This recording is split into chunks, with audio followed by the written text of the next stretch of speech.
Hello and welcome to the Tennessee Informer. Thank you all for being with us. Glad you could make it. Happy Bill of Rights Day. Today is the 234th anniversary of the ratification of the Bill of Rights by the states on December 15, 1791. It includes the first 10 amendments to the Constitution. When proposed in March of 1789, it included the following preamble. The conventions of a number of the states having at the time of their adopting the Constitution expressed a desire, in order to prevent misconstruction or abuse of its powers, that further declaratory and restrictive clauses should be added, and as extending the ground of public confidence in the government will best ensure the beneficent ends of its institution. It's important to remember that the Bill of Rights were originally just limits on the federal government, not the state governments. This was to quell fears that the Constitution, as originally passed in 1789, would create a federal government that was too powerful and would overwhelm the states. Well, that happened even with the Bill of Rights, but we'll talk about that topic more in depth in our second show tonight with another author, Dave Bennett. That starts at 8:30 p.m. In America, many of us recognize our rights as coming from God and believe the Constitution secures rather than creates those rights. In many countries around the world, that has not been the case. One of those countries is China, a communist country since 1949 that experienced a cultural revolution in the 1960s under Mao. This was a revolution that used young people as the drivers of this remaking of Chinese culture and brainwashing of the public. Violence and intimidation, as well as humiliation, were also some of the tactics used to force these cultural changes. Our guest tonight lived through this hellish time as a young child and teenager, and later made her way to America.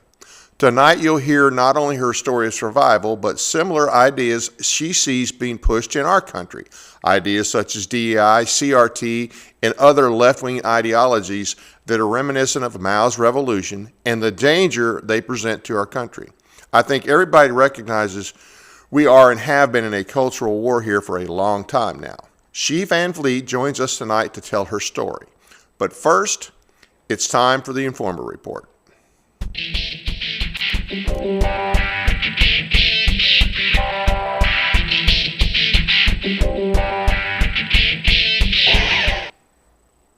Two U.S. soldiers were killed in Syria. First reports claim that it was an ISIS attack. CENTCOM initially stated the assailant as a lone attacker affiliated with an Islamic State group, and they were investigating how the attacker accessed the convoy. Now it's being reported that the attacker was a member of the Syrian security force. Additional online reports claim the attacker was also a former senior commander with Hayat Tahrir al-Sham, HTS, I'm sure I mispronounced that. So HTS, formerly considered a terrorist organization by the U.S. and once led by the now president of Syria, Ahmed el-Shara, the guy that once had a price on his head as a terrorist that Trump thinks is so great now. Trump says, don't worry, we'll fix it. The perpetrator is allegedly Mahmoud el-Hussein, former member of HTS. The attack was not an outside ISIS attack on a patrol. It was a jihadi terror attack on U.S. personnel from the inside of a security meeting. Can you fix stupid? Stupid as in refusing to recognize the threat of Islam and bad actors such as Sharia and those that support Islamic terror such as Qatar. Why are we even in Syria? What is our national interest in Syria? Where, by the way, Christians are being killed under this regime. Venezuela is heating up. How about some congressional involvement before we, first we take out drug boats, and people have different opinions on that. It's okay with many people. Clearly not the intent of the founders, but okay. Then we seize an improperly flagged tanker flying under another country, violating sanctions. A lot less heartburn with that. I think there's probably some justification there. But are we going to actually do land strikes or an invasion without congressional input approval? How has that turned out for us in the past when we don't have buy-in from Congress, when we don't have as terrible as Congress is, if you're going to go to war, no matter the reason you're going, you need to have some congressional input. And they don't necessarily have to declare war. There's lesser things that they could authorize. Now, maybe Maduro will leave before that happens. How much is this going to end up costing us in blood and treasure if we actually do an invasion? So there's some things to think about there. Now, China is known to be one of the main suppliers of fentanyl, and Mexico is one of the main countries that smuggle it in. What are we going to do about them? Because that was the whole thing about the drug boats, was where they're bringing fentanyl, which I hadn't really heard that before they started sinking these boats. So I don't know. Don't really know what's going on. It's a very dangerous situation, though, and we do need to have some sort of congressional involvement. Trump signs an EO banning state regulation of AI. Now, we talked about this the other day a little bit, but at least some states are balking at this unconstitutional overreach. There's several states that are, hey, we are going to pass laws for our states despite Trump's efforts to stop them. And he has no constitutional authority to do this. Remember, executive orders are from the president to the executive branch, not from the president to the states. That's not the way that works.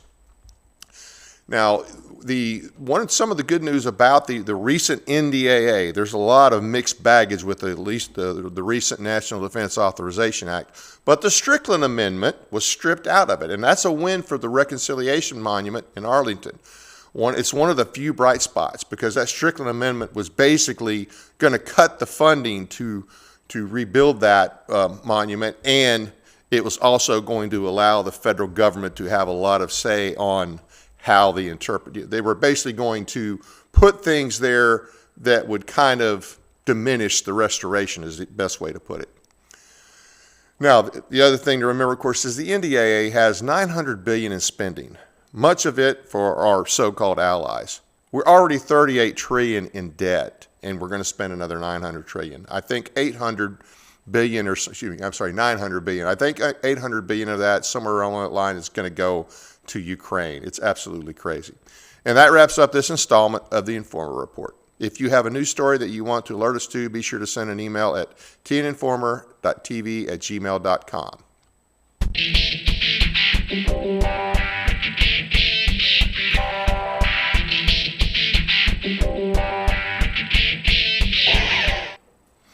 Before we bring on our special guest, here's a message from our sponsor, LifeWave, which is a unique product that uses light reflection to activate the body's own natural energy, supporting healing, improving performance, and combating aging without drugs or stimulants. Check it out, and we'll be right back.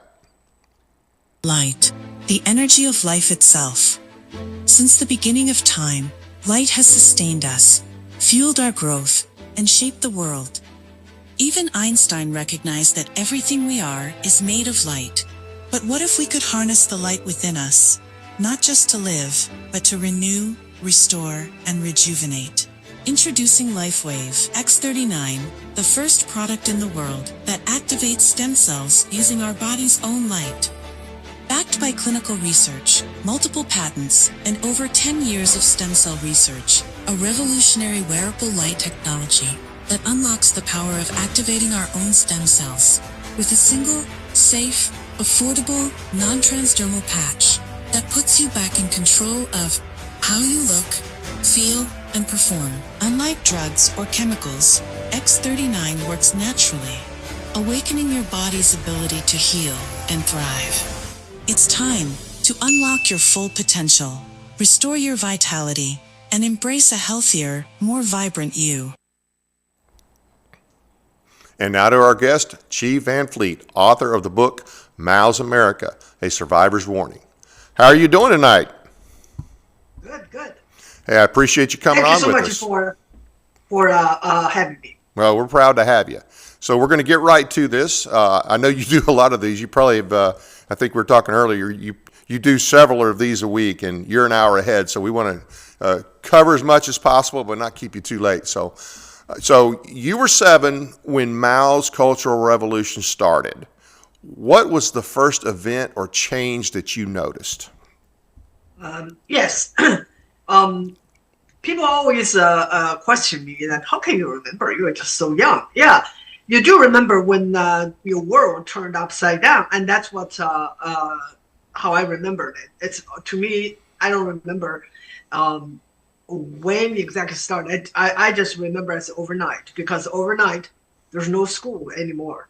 and the young kids. I was in elementary school. I was in the first grade, but the older kids just ousted the principals, and so the school administrators. So there's no one running the school, and so no school, and that's how I remember it.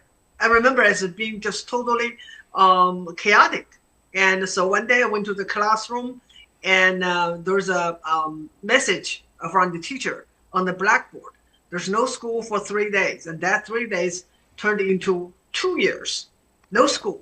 And for certain areas, it lasted as long as 4 years, no school. Wow. And so your parents didn't have any idea. They didn't. But my parents were busy doing exactly the same thing at their workplace. And that is the Cultural Revolution. The Cultural Revolution was to really to get those bad guys. Who were those bad guys? The bad guys in power, because Mao considered them his political enemies. He considered them not following his orders. And so he wanted to basically get rid of the entire CCP and the entire government by getting all those in power out of power. That is everyone was doing. So people say, did your parents take care of you? No, I could not even see my parents. They were doing exactly the same thing as the kids doing in school. And to get the bad guy out of power, and in the process, they do now a lot of Americans are familiar with struggle sessions. They get the bad guys and struggle against them, and chaotic. And at first, it was just verbal, Right. but eventually become violent, very violent. Eventually, it turned into almost like a civil war. So how long were you separated from your parents? Were you separated from your parents for that whole? I can't hear you. How long were you separated from your parents? I can't hear you. How long were you separated from your parents? No, I can hear. Yeah. How long were you separated from your parents? No, it's not separated. They were just not hardly home. Okay. And so we're just on our own. And as little kids, what we did is we just went to the street and to watch what's unfolding before our eyes, which was the Cultural Revolution by the Red Guards. And so the slogan, in the beginning, the slogan was destroy the 4 olds: old ideas, old culture, old habits, and old custom. Anything old, anything before yesterday, basically yesterday was bad, has to be destroyed. So the kids were given the power. The kids were given power and the title, Red Guards. And Mao told them, you are my Red Guards. I'm your Red Commander-in-Chief. So basically he gave them power to do whatever. So what is old? Just as I said, anything as was made yesterday was bad. They have to create a brand new world. To do so, they have to destroy everything. So what to destroy? And first of all, statues. Wow, where have we seen that at? Really, statues? They did it here. Yes, exactly. Yeah. And the Red Guard did it in China. And statues, temples, churches, all has to be destroyed. Books, anything that's old, has to be burned, including the textbooks that we used for my first. I only have one kind of a so-called normal semester, and the textbooks were considered bourgeois, considered not revolutionary, has to be destroyed. Everything. And names has to be changed. Street names has to be changed into politically correct or revolutionary names. Right. And we have seen here, did we? We've seen that, yeah. There's an MLK Absolutely. in every street in this country. Yes. Yeah. And so instead of looking for racist or Confederate names. In China, it was anything that is old. Old, that means traditional. Pretty names, Right. It's no good. It has to be changed into revolutionary names. And eventually, the Red Guards start to change their own personal names to be revolutionary and to be politically correct. So they did all that. And then they said, that's not enough because we destroyed everything in public, but there are still things hidden in people's homes. And we have to go get them out. So they went to neighborhood. They went to, and with the neighborhood committee, tell them which household to go to, which household has what. So they went to people's homes, and I watched them taking things out, breaking and destroy things like personal photos, family photos, old vases. Those are considered feudalistic and bourgeois, whatever. Everything has to be destroyed. If you resist, you get a good beat, sometimes killed right there. And so that was the beginning of the Cultural Revolution. Total destruction. Wow. I mean, and we're seeing, I have no doubt in my mind that people on the left in America would like to do the same thing. And we've done it to some degree. We haven't gone that far down the road as with what you experienced, but we definitely have, I think, the same. We have people with the same goals in mind, from what I can tell. No. We have gone very far, actually. It's not a little bit, because they did exactly the same thing. They just haven't gone to people's homes. And but the goal is the same. It's the four old in America. Anything that is a traditional, Right. anything that's Christian, Yep. right? Yep. Anything that is American, and anything that is white Yep. has to be destroyed. Yeah. Then it's the same revolutionary zeal and the same goal is destroy the tradition. Why they want to destroy tradition that much? Because tradition is, in a way, if you want to build a new world and you want to replace what's old with your new ideology. In China, that was Maoism, because that's not just communism. It's Maoism. It's the extreme form of communism. And here, wokeism. Right. So the wokeism and the Maoism they're very similar. Very similar. Yeah, it's just, but again, you can't say history just repeat. No, just like Mark Twain said, history seldom repeats. But it rhymes. It's just rhymes.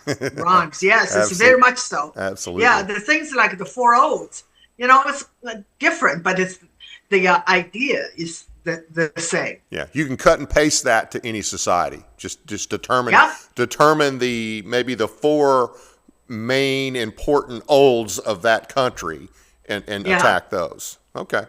So, but to understand the reason they want to do it, because they want to introduce something new, and that is the woke and the Maoism is just a different form of Marxism. Right. Now, so denouncement was part of that, and I think you've kind of hit that, but I think denouncement was the correct term, where they would publicly humiliate these people and they would denounce them for, I guess, holding on to old ideas or not being sufficiently, we would say, woke enough today, but I don't think that was the actual term, but they weren't, I guess they were not revolutionary enough. Yeah. In order for me to explain that, I have to go back a little bit in history and why Mao want to launch this Cultural Revolution. With that understanding, everything just makes more sense. Okay. So why Mao wanted to launch this disastrous revolution? And it is because in the late 1950s and early 1960s, Mao implemented his disastrous policy, and it's called Great Leap Forward.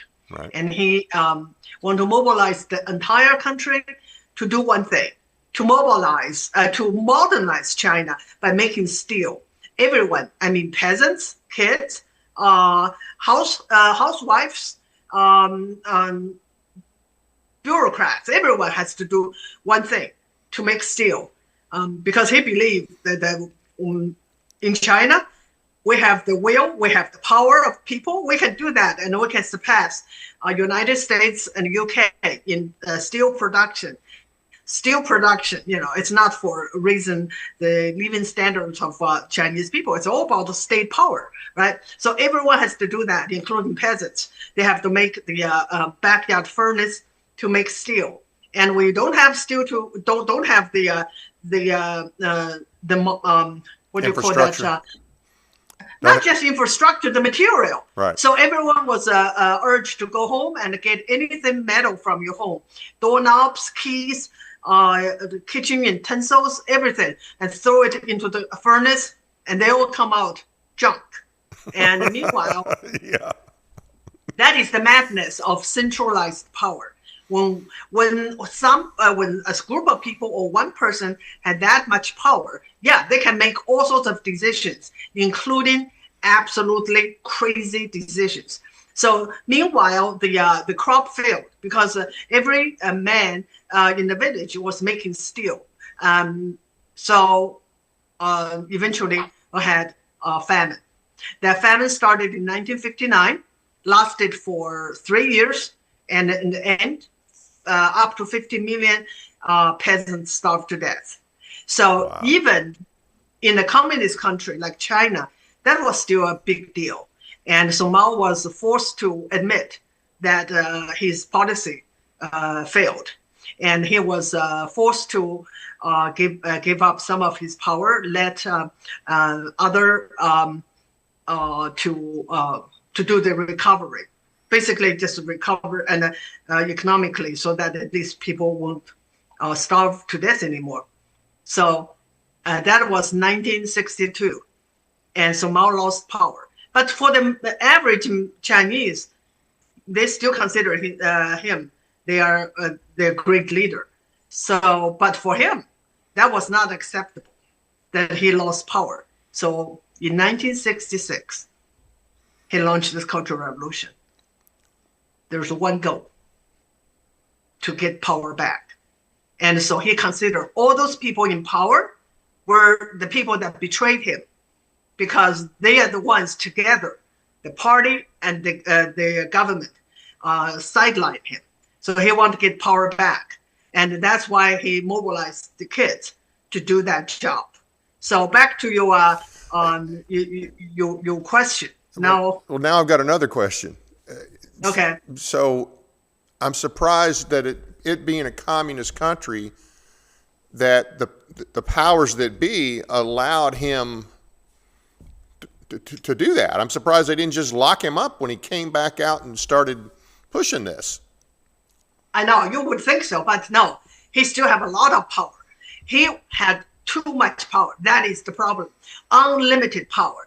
And giving in some power, meaning just let the other two guys, one is Deng Xiaoping, who become his successor right. after his death. Another is the president of China, Liu Shaoqi. They were the ones just put there to basically to do cleanup of the big mess. But to him, that was not acceptable. So Liu Shaoqi became his #1 enemy, and many argue that the whole Cultural Revolution was aimed to get rid of Liu Shaoqi, the #2 figure of CCP. So in order to remove his political opponent, he was willing to drag the entire country into absolute turmoil. And so in the process, all this, everyone in power, because he just condemned the whole party. So that's why you talk about the condemnation. So Cultural Revolution is a revolution against the CCP bureaucrats, right. the CCP leaders. So in school, that was principal. In my parents' workplace, it was whoever was in charge. So they have to go through this what called struggle session. So they have to be most time put on the stage, and then they have mass gathering to condemn them, right. and for wrongdoing, and whatever wrongdoing, whatever. Mostly the accusation is that they were capitalist roaders. Capitalist roader meaning take us back to the road of capitalism, and because they don't follow Mao's party line of class struggle, they focus on the economy. That is not acceptable. That is capitalism. So they were struggled against, condemned, many of them beaten, abused, and tortured, and some of them just killed right there. And I urge you, listener, take a look at this, just like a 5 minutes opening thing of this new series called Three Body Problems. What's it called again? Three Body Problems. I think that is in Netflix. Okay. It's about some sci-fi something. But the beginning was a struggle session of college students condemn their professor. And when the professor argued with them, he was killed right there. And so in my book, I mentioned about this professor in the university in Washington, Weinstein, Brett Weinstein, I believe that's his name. Sounds familiar, yeah. Yeah, so he was forbidden as a white professor to come to campus during the day of something. The day was preserved for the oppressed students, black and brown, and he dared to go there. So they had a struggle session for him, and he argued with them. And then it's on video. You can watch it, and it's just amazing. It's just the Cultural Revolution. And the university allowed it. The school allowed it. Yeah, of course. And then the president apologized to the students. But in my book, I said, well, just consider yourself fortunate. If you were arguing with the red guards in China, you would be beaten to death right there, and there's no consequence. And the red guards were mostly young people, correct? Yeah, it's as young as elementary school kids, or from elementary school all the way to college. Yes, all kids. Wow. Why? Just think why? Because it's easy. Because Mao wanted to take down his political enemies. He did not want to use the military. That would look like a coup, right? But now he said that's people's will. People do not want you to take us back to capitalism. It's all BS. But the kids, because they have been indoctrinated so much for the past 17 years since 1949, they could not think. I was one of them.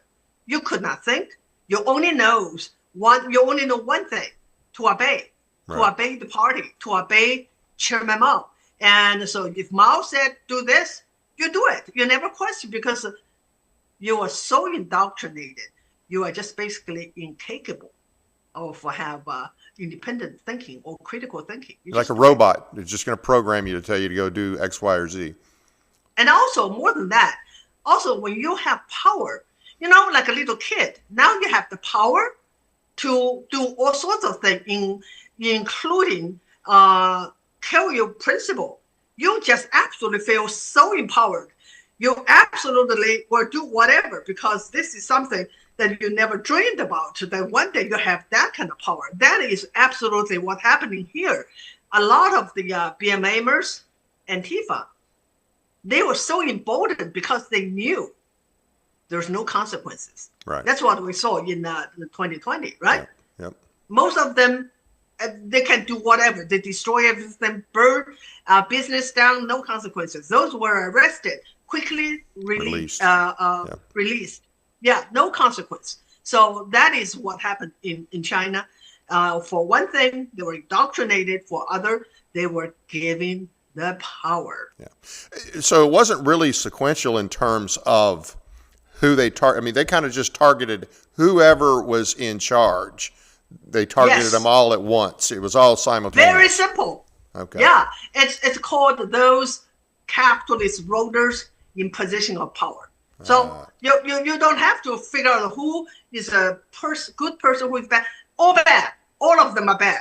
And so eventually the Red Guards got hold of Liu Shaoqi, the president of China, and struggled against him and his wife especially. They parade her around the university campuses and ridiculed her and then imprisoned her as well. So Liu Shaoqi died while imprisoned, and a few years later. And I had no idea what happened to him. I found out much later that he basically was left to die, and so that was a communist. Okay, so the Cultural Revolution was a revolution against Mao's comrades. Right. And so, but some of these Red Guards eventually ended up being useful idiots, right? They are all useful idiots. They did not know. Just like the Antifa and the BMMers, they thought they were empowered. Yeah, they're just like the Red Guard. Once the job is done, they take down all those people in power, and new people took over. New people were the ones more radical that Mao trusted, and then they were no longer useful. So what did Mao do? Mao sent them all to the countryside to work in the fields to get the so-called re-education, and that's what happened to me. By the time I graduated from high school in 1955, in 1975, because Cultural Revolution has destroyed everything, no jobs, nothing. There's so many young people. What you do is send to the countryside to get re-education from the peasants. So off I went to the countryside, work in the fields for 3 years until Mao's death, and I was able to go to college. So that's what happened to the useful idiots. So what was the re-education? What was the focus of the re-education? They tell you the re-education is that you want to be a real communist, you have to learn to do the hard work. The work sets you free. Remember that from Nazi? Yeah. Same thing. Work sets you free. So you labor and you learn to experience hardship. That's what makes you a better communist. Of course, it's all BS, but that's what happened to the Red Guards, who did all the job that Mao wanted them to do, and that's the end result. And that's something I really want young people to understand. But I don't know how many people will pay attention. You are a useful idiot, and learn from history what happens to the useful idiots. No good, nothing good, nothing good. Yeah, well, and I think we got a lot of useful idiots out there, and we got a lot of useful idiot candidates.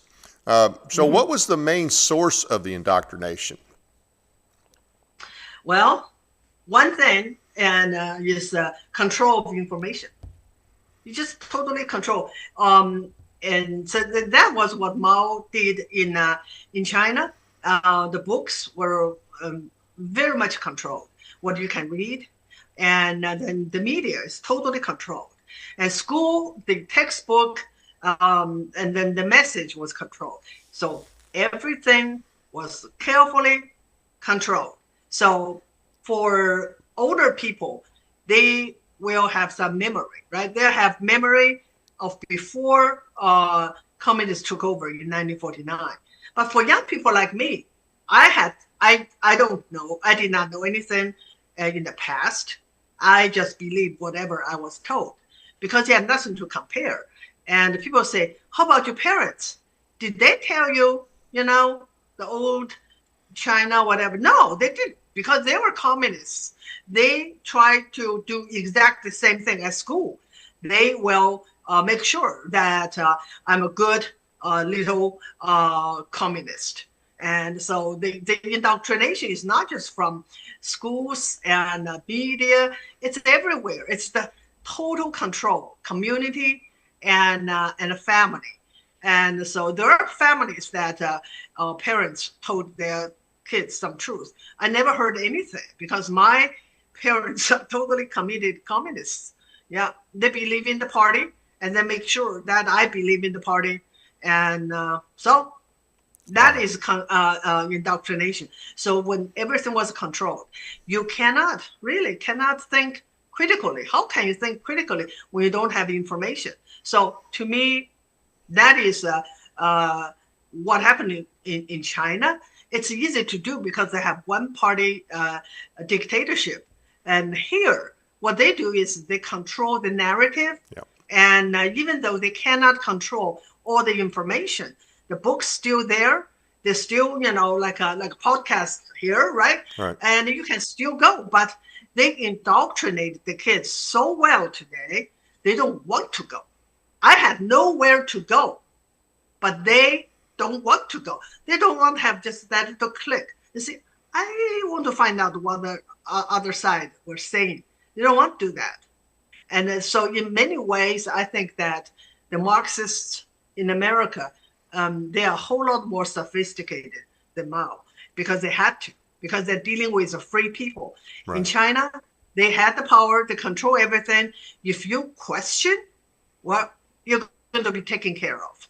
Right. You're going to be, you're going to be labeled as, instead of labeled as a racist, you will be labeled as counter-revolutionary. So counter-revolutionary during the Cultural Revolution is the equivalent of racist. Just call you counter-revolutionary, you're finished. Just like here, they can call black conservatives racist, and you're finished. Yeah. And so some of the other things that we see today in America, so the whole group identity, the DEI, the CRT, all those things are related to what you experienced. Just they're put out there in a little different way. Yeah. So that was before Cultural Revolution. Actually, as soon as the CCP took over power, they use just very simple categorization for the entire population.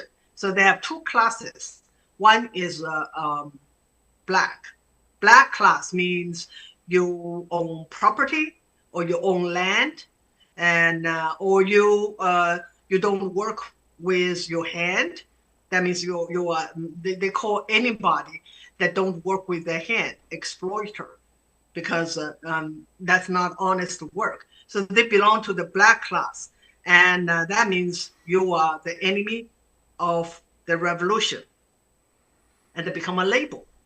And that label stay with you. Not only stay with you, you pass down to your children and your children's children. So your children can be born, you no longer have properties because it's taken. Right. But the child will have the same label. It's like a caste system. Exactly. It's a communist caste system. Yeah. And the other were called red class. A red class you can kind of figure out. That means revolutionary. Right. So you're the allies of the revolution. So they do the same thing. Their label passed down to their children. So when you have this black class, you have no rights. Nobody have rights, but you have less rights. Definitely less rights. And so first of all, your children could not go to college, and your children or yourself could not get promotion, no matter how good you are. Yeah, that's DEI. Yeah, no matter, it's not meritocracy, because meritocracy really implied it's freedom, because you don't get someone's permission to be successful. You use your own talent, your hard work, and then you succeed that way. That's freedom. That's not control. When they control you, they decide what you deserve. Right. If you are a good doctor, but you are from the bad black class, you will not get the title you deserve. When I was in elementary school, I had a bike accident. accident. So I was hospitalized for a week or two, and so I found that there was a old lady and clean our ward, and she seems to be nice. She seems to be educated. Even I, as a little girl, I could tell she did not look like she was just a janitor. So I learned that she was a doctor, and the main what you call that, like the chief doctor or leading doctor Right. of that department. But because her background, her family background was black, she was punished. So she became a janitor. Wow. And that's extreme DEI. And the doctor that did my surgery was just minor. It's not a big deal. But that person was not really qualified. But she's from a good family, meaning from a red family. Used to be the janitor, right? Huh? Used to be the janitor, and now they made her a doctor, huh? Exactly. Yeah. And so who suffer? Patients suffer, right? Yeah. You don't get the best treatment. Wow. You get the politically correct treatment. That's DEI. What about Mao's Little Red Book? I've heard a lot about it. Okay, so so information was totally controlled before the Cultural Revolution, and everything was absolutely determined by the central government. What is allowed to teach, what is not. But even then, I said before, anything before yesterday was condemned. That include the communist textbooks and the books, and no good. So everything has to be destroyed. So when we finally went back to school, there's no textbooks because those textbooks were considered not revolutionary enough. So we had one book, Mao's Little Red Book. So that was our textbook for an entire year. What was in it? We read from the beginning to the end, back and forth for a whole year. What was in Mao's? I'm sorry. What was in Mao's Little Red Book? BS. No, it's just a little. It's absolute BS. It's little quotations, out of context quotations from his whatever works. So it's made by his handpicked successor, Lin Biao. And so he wanted to show his loyalty to Mao because he was handpicked as Mao's successor. So he made this Little Red Book. And it's just one of the quotation is that whatever our enemy oppose, we support. Whatever our enemies support, we oppose. Is that sounds like today? That sounds like whatever the Democrats. Trump supports, we oppose. Doesn't matter. And so actually, even in me, in my mind, the young mind, I did question it. I said, what if our enemy like candy? Do I just have to hate candy? And I'd love to have some candy. But those are the things. It's just an example. It's all little quotation short. So we read from the beginning to the end, and some of them were made into songs. So we'll read, and if one passage was made into song, we'll sing it. That's absolute insanity. Wow. Yeah, and the Democrats have definitely they've adapted that part because anything, especially with Trump, anything Trump supports, they're against. I tweeted something. And then someone made this picture. Trump said, "Don't eat shit." No, they're going to eat shit because just anything Trump says, we're against it. Oh wow. So how much violence did you see? And do we have any idea how many were killed and imprisoned during that time frame? Yeah. So the Cultural Revolution started in 1966 in May. Actually, there is a beginning date because the central government newspaper had this announcement.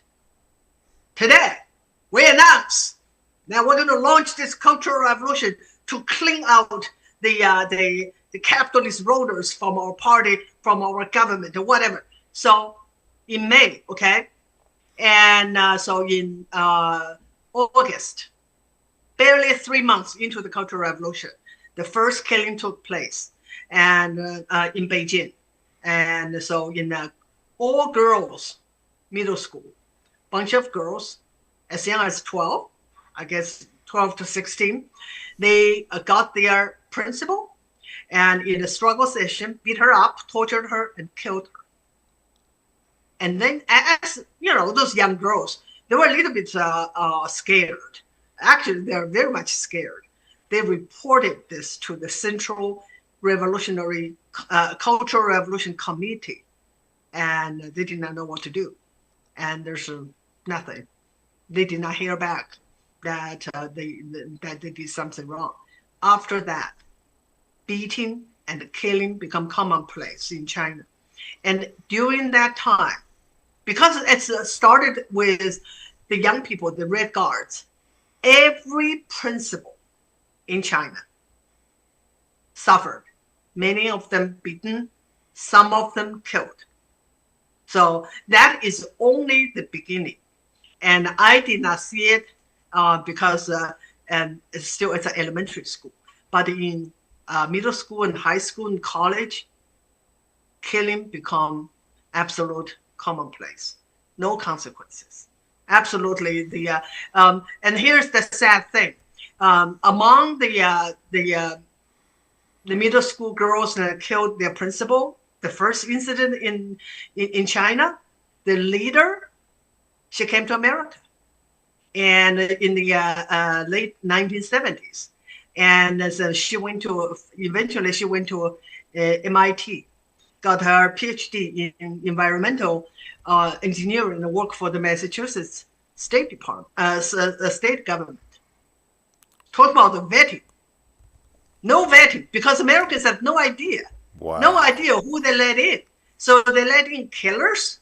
I don't know how many killers they let in, but she died recently. And she become almost like what made her very famous is that after the killing, and Mao received about 1 million Red Guards in Tiananmen Square. And that's, you can just easily find a photo of Mao in army uniform and waving at the students on Tiananmen Square Tower. So this girl was chosen to be the representative of the Red Guards, to put on the Red Guards armband on Chairman Mao. And there was a picture of her, and then Mao said, "What's your name?" And she said, "My name is Bing Bing." Bing Bing means gentle or graceful. And Mao said, "Oh, that's kind of too bourgeois. You should consider a name that is violent or martial." So she changed her name. Into this Yao. Yao means violent, basically. Wow. And that made her very famous. And went to MIT. Yeah. Did you say MIT? Or yes, exactly. Become a citizen. Her father was a high-ranking CCP official. That talking about vetting of Afghan or all those people, the vetting was missing to the Chinese immigrants from the very beginning. Because American people, the American State Department, they have no idea. They absolutely have no idea. They let in. Okay, so here's a very sad reality. Almost 95% of the highest ranking CCP officials have their children or grandchildren in the United States, and they are citizens, and they can vote. Wow. Yeah. Do you think that they all are against CCP communism? No, by no means. By no means. Yes. Good Lord. Yeah. So this vetting thing's been an issue for longer than what we even imagined. For a long time. Long time. So after Mao died, how did things change? Okay. So when Mao died in 1976, that's 10 years. That's what that Cultural Revolution lasted 10 years. That was my youth. That I started at 7. By the time he died, I was 17. And so everything was in ruins. Everything. 20-some million people died. And most of them, you know what, here's the sad thing. Most of them died not because of a government or state violence. Some, yes, but mostly it's people killing people because they were divided. They because Mao, that's what Mao did best: divide them, label them, and change the label. And so people were busy killing each other. 20-some people died. The economy was there's no economy. Yeah, it's a good thing that we're not starving, but we're pretty much just Hand to mouth. hanging there. Yeah, there's nothing. And the worst of all, people lost faith in communism and the CCP because by then no one believed in CCP. So Deng Xiaoping had to do something. Deng Xiaoping was the successor. He knew that if he did not do anything, not only the country was in will be totally collapsed, but also CCP. So he decided to do reform, not political reform, Right. just so-called economic reform. Yeah. And opening up, say, hi, capitalists, we love you now. And so come here, and we have slave laborers, and they cost you. Do you know the salary for the Chinese labor in the early 90s? No. I think it's 45 cents an hour. Oh, wow. 45 cents an hour. Yeah. So all the capitalists, okay, let's go to China. Yeah. And then they built China. And that is the story. And today, China become the number 2, not only the number 2 economy in the world, but become our most powerful threat. Yeah. We never faced such a threat. Not Soviet Union, not Nazi Germany. Now China, all because of us. Yeah, we built our enemy. Our government built our enemy. That's exactly what they did. So yes. You came over here in '86. How did you get here? Is it just because they opened up, you were allowed to come? Is that basically it? After Mao's death and Deng Xiaoping opened up university were pretty much closed during the Cultural Revolution. And then later it opened up. But this is something that I think Americans need to know. So when Mao opened university, he said, we're going to have a total reform. We're not going to get students who are just have high scores. We're going to give students who are read to the core. That means your family has to be proletarian. So when they after the university closed for 4 years or so, they really opened. The first time they opened in the best university in Beijing, like Beijing University, Tsinghua University, the best of the best, they the first group of students they got, I think more than half of them are elementary school graduate. Only like a 20% high school graduate. Why? They are all politically reliable. Yep. They are the worst DEI, and most of the people they got into college, the best college, by recommendation by the party bosses. That's the DEI.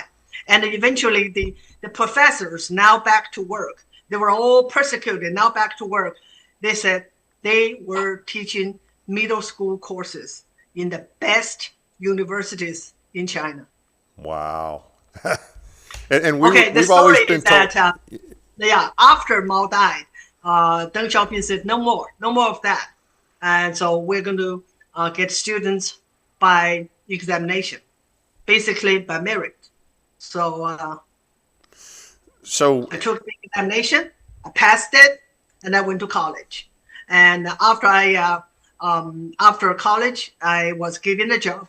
Giving a job, you don't get a job. The party give you a job. Right. So I was lucky to teach in a teachers training college, where I met American people. American people come to teach during the summer in the in middle 1980s, and I met just the best, wonderful woman from Kentucky, and we become friends. And so she said she wanted to help me to go to college in Kentucky, and I said, oh, I'm sure after she leave for the summer, she will forget. She didn't. She helped me to come to America.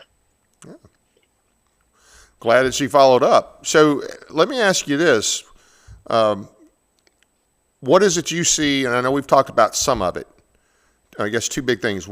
The similarities that you've seen that are things that are going on here, and like I say, we've already talked about some, and then what we need to understand about China today, because they're still communist. They might be opened up, but they're still overall a communist country, and as you said a minute ago, they're still our biggest threat. So what do we need to do, and what do you see that we're pretty far down, we're further down the road than we realize, I would assume. Okay. My message to Americans is that we have to understand what communism is all about. Many people ask me, they said, when did CCP start to get communism? How did the CCP and import communism to America? And that was absolutely wrong to think that way. Communism has been here forever. And so the CCP was founded in 1921. Right. And the Communist Party USA was founded in 1919. Okay, so 2 years after the Russian Revolution. So communism and socialism has always been here in America. Right. And so what really happened is in the 30s. And by now, I think your listener probably have heard about the Frankfurt School. Frankfurt School, yep. Yes, they came here, and they get settled in the heart of American capitalism, New York City, Columbia University. Right. And starting from there, they started to teach communism, Marxism. But this is a little different, with a little twist. Not like a Maoism, but it's an Americanized cultural Marxism. Little by little, they took over the universities, and they launched their first cultural revolution in America, not in 2020, but in the 1960s. Yep. And that is called counterculture. When you think about it, the American Cultural Revolution launched and about the same time of Mao's Cultural Revolution in China. One is called Mao's Cultural Revolution. Another is called counterculture. Same thing. They want to destroy religion. They destroy Christianity, not just any religion. Right. They destroy marriage. The feminists, they want to destroy marriage. Yep. They want to destroy anything traditional. But back then, actually, they did not reach the critical mass because most of Americans are still conservative. So after the war ended in Vietnam, that's how they launched their revolution, right? And this seems to be things seems to calm down and went back to normal, but it didn't. They never go away. They never go away. They're always there, looking for an No. opportunity. Yeah, they went to college, university. Those revolutionaries become tenured professors. Yep. Since then, they have been working hard to convert everyone into future Marxists. They are very successful, very successful. Your listeners probably also heard this expression, long march through institutions. Yes. Little by little, They send out, because everyone in charge of a university in institution from those universities. So now when the conservatives finally woke up, they said, what happened? What happened to our institutions? They're all taken by the leftists or communists. That's what happened. Little by little, the conservatives were asleep. They were taking over. They're taking over our educational system, our medical institution, every institution, everything, every political party, both conservative, both Republican, both Republican and Democrat. And they take over our military. Oh, yes. Yeah. And they take over our church. How did you? Oh, yeah, they've definitely made a lot of inroads in the church, and that's been going on a lot longer than people realize. Yes. I could do a whole episode just on that. What was it? Before the show, we were talking, and how was it that you described the Republicans, or most Republicans, not all of them? I think the Democratic Party has transitioned into a communist party. Right. But it's not a party thing. It's not like, Democrats are bad. No, the Republicans, and we have a name for them, Rhino, but I have another name for them. They're communist light. Communist light. I believe it, especially from what I see. Hey, I really appreciate you coming on and being with us. I know we could talk at least another hour, but can't do that. And really, now your book is Mao's America, A Survivor's Warning. And you can get it on Amazon. And you've written a couple other books about your experiences as well that are available on Amazon, correct? No, those are the AI pirates. Oh, okay. No, I'm glad I mentioned that. So this is your legitimate book. Yeah, but my new book is coming out next month. It's called Made in America: The Hidden History of How the U.S. enabled the communist China and made our it's a long title. Made our most powerful threat, something like that. Wow. And it's all about how America, through its lack of understanding, or worse, knowingly or unknowingly, enabled the rise of communist China. Well, that would be interesting. So it's coming up in January 27th, and it's you can pre-order. And I do think that is important book. And after this one is basically, I'm talking about the parallels between the two cultural revolutions. Right. One in China, one in America, but the other one really help you to understand. Communist China did not just rise there by itself. Right. We made so many mistakes, little by little.